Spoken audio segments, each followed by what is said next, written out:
Tuan, Ya. macam mana nak tengok kereta? Ada accident ke? Tak ada accident? Okey, Rai. Hari ni nak tunjuk you orang. You tengok. Boot, kita tengok boot dulu. Ini, nampak tak? Bunga, bulat-bulat kan? Ini original punya pattern lah. Kalau sudah accident, dia akan simen. Ini bulat-bulat punya sebab jadi tak ada. Oh, ini bermakna ini kereta original, tak ada accident. Dengan sini bersama juga, dekat sikit. Kita sekarang tengok boot dulu. Nampak tak? Dia ada bulat-bulat ni. Oh, ini original. Okey, buka sini. Tengok Ini mesti ada bulat-bulat ni, nampak tak? Bulat-bulat lah, nampak sini. Marking. Marking bulat-bulat ni. Ini original. Corner main tempat ni mesti ada marking ni semua. Ini original. Sini, sama juga. Silikon cantik. Nampak tak tempat? Ada satu silikon. Ketat. Silikon. Ini mana? Kereta ini belakang 100% original. Kita cakap pintu. Kita cakap buntut dengan pintu dulu.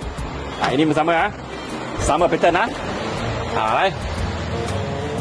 Ini grade A main kereta. Kalau ada accident je, sini lah simen ketuk, ini akan hilang. So ini hari ni saya tunjuk you yang dua tempat side kereta dengan boot kereta. Macam mana tengok dia ada accident tak ada accident. Ini kereta 100% tak ada accident. Kalau you nak boleh full loan, boleh cashback.